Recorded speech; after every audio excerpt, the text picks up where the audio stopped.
कि बहुत सारे पेरेंट्स या स्टूडेंट्स का एक कंसर्न रहता है मैम वापस आके एमसीआई का जो एग्जाम होता है वो क्लियर नहीं किया तो क्या होगा। Hello friends, welcome back to my channel India Edu Spring. आप सभी का स्वागत है हमारे चैनल इंडिया एडू स्प्रिंग में। मेरा नाम है शिखा सिंह। हम काफ़ी टाइम से आपको नीट, एमसीआई, एमबीबीएस अब्रॉड जैसे रेलेवेंट टॉपिक्स पे वीडियोस बना रहे हैं और आपको यूट्यूब चैनल पे दे रहे हैं जिससे कि आप हर एक रिलेटेड टॉपिक पे अपडेट रह सके। सो आज की भी वीडियो एमबीबीएस एस्पिरेंट्स जो एमबीबीएस अब्रॉड टारगेट कर रहे हैं उन्हीं के एक हेल्प के लिए है, उन्हीं को एक further information related to MCI देने के लिए है। बहुत सारे पेरेंट्स फ्रेंड्स ऐसे हैं जो इंक्वायर करते हैं एमबीबीएस अब्रॉड के बारे में, लेकिन वो स्टेप नहीं ले पाते अपने स्टूडेंट्स को भेजने के लिए, काफ़ी डाउट में रहते हैं। सबसे बड़ा डाउट जो हमें देखने को मिलता है वो ये होता है कि बहुत सारे पेरेंट्स या स्टूडेंट्स का एक कंसर्न रहता है मैम वापस आके एमसीआई का जो एग्ज़ाम होता है वो क्लियर नहीं किया तो क्या होगा, हमारी पूरी पढ़ाई वेस्ट हो जाएगी, 5 years वेस्ट हो जाएंगे एंड ऑल दैट। तो आज की इस वीडियो में हम डिस्कस करेंगे एमसीआई पासिंग रेट क्यों इतना कम है इंडिया में, एंड एमसीआई का इतना बड़ा डर स्टूडेंट्स के अंदर क्यों है। एमसीआई पास करने का एक डर, जबकि वो नीट पास कर लेते हैं, 12th में अच्छा स्कोर करते हैं, फिर भी एक एमसीआई का डर क्यों रहता है उनके दिमाग में, वो सारी चीज़ें आज हम डिस्कस करेंगे इस वीडियो में। से पहले मैं चाहूँगी आप सभी लोग हमारे चैनल को लाइक करें, शेयर करें एंड सब्सक्राइब करें, जिससे कि ये videos relevant to MBBS in India and abroad, NEET and all आपको मिलती रहें। सो फ्रेंड्स, सबसे पहले मैं आपको एमसीआई का जो एग्ज़ाम है अभी करेंटली 2019 तक भी जो एग्ज़ाम अभी हो रहा है वो एफएमजी एग्ज़ाम है, और ये exam NBE national board of examination conduct करता है। 300 मार्क्स का ये एग्ज़ाम होता है, जिसमें से आपको 150 मार्क्स क्वालिफाइड मार्क्स माने जाते हैं, वो लेकर आने होते हैं ये एग्ज़ाम क्वालिफाई करने के लिए। तो 300 के पेपर में से आपको 150 लाने होते हैं। कोई आपको टॉप नहीं करना, कुछ नहीं करना, सिर्फ आपको क्वालिफाइड मार्क्स लेके आने हैं, and after that you are eligible for doing your internship and you will get your registration number. So friends, आज जो हमारा टॉपिक है बात करने का वो ये है कि लोगों को इतना डर क्यों है, स्टूडेंट्स को, पेरेंट्स को इस एग्ज़ाम का इतना डर क्यों है, क्यों लोग बाहर जाने का सोचते हैं। तो सबसे पहले ये सोचते हैं कि हम आकर एमसीआई का एग्ज़ाम नहीं पास करें तो क्या होगा। पास करके जा रहे हैं अभी जब से ये नीट मैंडेटरी हुआ है, क्योंकि एनबीई कई बार अपनी वेबसाइट पे एक लिस्ट पब्लिश करती है कि चाइना के स्टूडेंट्स ने इतना परसेंटेज है जिसने एमसीआई का जो एग्ज़ाम है वो पास किया है, रशिया का इतना परसेंटेज है, कजाकिस्तान का इतना परसेंटेज है। ये जो अथॉरिटी है, जो ये एनबी है, नेशनल बोर्ड ऑफ एग्जामिनेशन है, ये अपनी वेबसाइट पे पब्लिश करती है ratio passing percentage of students जो बाहर से करके आते हैं अपना एमबीबीएस और फिर एमसीआई का एग्ज़ाम देते हैं। तो बहुत सारी कंट्रीज़ का 18% है, किसी का 20% है, किसी का 22, किसी का 25 ऐसे परसेंटेज है जो क्वालिफाई परसेंटेज है इस एग्ज़ाम का। तो 100 में से अब क्या होता है, जनरली स्टूडेंट सोचता है कि इतना कम परसेंटेज, 20% स्टूडेंट्स ही सिर्फ पास कर रहे हैं बाहर से पढ़ाई करने के आने के बाद भी, तो ऐसा ना हो कि हम पास कर पाएँ या ना कर पाएँ। तो ये अनसर्टेनिटी उनके मन में रहती है। हालांकि ये 20% का रीज़न वो लोग नहीं जानते हैं, ना क्लियर करना चाहते हैं, सिर्फ इस परसेंटेज को लेके वो डिसाइड कर लेते हैं कि वो एमसीआई का एग्ज़ाम पास नहीं कर पाएंगे या प्रॉब्लम रहेगी उन्हें। तो फ्रेंड्स, पहला सबसे इम्पॉर्टेंट टॉपिक जो है, जो सबसे इम्पॉर्टेंट बात है जानने के लिए कि ऐसा क्यों है, वो ये है कि पहले अभी 2 साल से तो नीट मैंडेटरी है, पर उससे पहले कोई एग्ज़ाम नहीं था, कोई भी स्टूडेंट जा सकता था बाहर। आप सिर्फ 12th पास होने चाहिए और आप बाहर किसी भी कंट्री में एमबीबीएस कर सकते थे।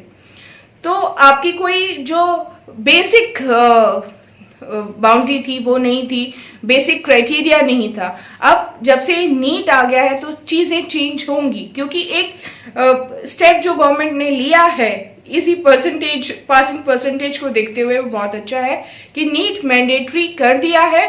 नीट पास है आप तभी जा सकते हैं। अगर आप नीट पास करते हैं तो उसका मतलब आपने एफर्ट किया है, आपने पिछले 2 साल 10th 11th और 12th में प्लस आपका नीट की कोचिंग ली है और अपनी जो बेसिक है उसको स्ट्रॉन्ग बनाया है, तो फर्दर भी आप अच्छा करेंगे। और हो सकता है कि आगे इस कारण से, नीट मैंडेटरी करने के कारण से, ये जो परसेंटेज है, पासिंग परसेंटेज है, वो इंक्रीज होने लग जाए। तो मेन जो पॉइंट है वो ये है कि पहले नहीं होता था कोई भी मैंडेटरी परसेंटेज, ना 12th की मैंडेटरी परसेंटेजेस मांगते थे कॉलेजेस, ना कोई एग्जाम था बाहर जाने के लिए, इसलिए कोई भी चला जाता था। इस कारण भी एमसीआई पासिंग परसेंटेज कम था। सेकेंड रीजन जो मैं समझती हूँ एमसीआई पासिंग रेशियो कम होने का, एक ये भी रहा है कि जो स्टूडेंट्स हैं या पेरेंट्स हैं काफ़ी स्कैम्स में फंस जाते हैं, जो कि प्रमोशंस होते हैं एजेंट्स के द्वारा किए हुए, या कुछ फॉरेन एजुकेशन कंसल्टेंट्स या जैसे भी मार्केटिंग करते हैं लोग, तो उसमें स्टूडेंट्स और पेरेंट्स बहुत जल्दी आ जाते हैं। क्योंकि आप कई बार देखेंगे बहुत प्रमोशंस होते हैं, आप अपना एमबीबीएस 8 लाख में कर सकते हैं, आप अपना एमबीबीएस 10 लाख में पूरा करिए, MBBS abroad at the rate 8 lakh 10 lakh, ये आप कितने सारे रोड्स पे कितने सारे प्रमोशंस देख सकते हैं। जो मेडिकल एमबीबीएस जैसी पढ़ाई को अगर हम रोड पे प्रमोट कर रहे हैं, ऑटोज में ये स्लोगन्स लगे हुए हैं, वेबसाइट्स ऐसी बनी हुई है, फेसबुक पे लोग प्रमोट कर रहे हैं MBBS at the rate 8 lakh 10 lakh. Do you think it is logical? Do you really think कि एमबीबीएस जो इंडिया में 1-1.5 करोड़ का है, अगर हम प्राइवेट कॉलेजेस की बात करें, वो बाहर इतना सस्ता हो सकता है? 8 लाख 10 लाख रुपए में टोटल कोर्स कैसे हो सकता है? तो वो जो पेरेंट्स इस मीठी मीठी बातों में या लालच के तहत आ जाते हैं कि ठीक है 8 लाख में एमबीबीएस हो रहा है, बहुत अच्छी बात है, 10 लाख में एमबीबीएस हो रहा है, तो they are saving their money, वही पेरेंट्स बाद में परेशान होते हैं। क्योंकि अगर वो कोर्स 8 लाख या 10 लाख में है तो कहीं ना कहीं कॉम्प्रोमाइज किया गया होगा क्वालिटी ऑफ एजुकेशन पे, इंफ्रास्ट्रक्चर पे, प्रैक्टिकल नॉलेज पे, एजुकेशन लेवल पे कॉम्प्रोमाइज किया गया होगा, तभी वो कोर्स 8 या 10 लाख में है। तो आप इन एडवर्टाइजिंग के चक्कर में ना आए, इन प्रमोशंस के चक्कर में ना आए, आप लॉजिकली अपनी रिसर्च करके अपना कॉलेज चूज करें।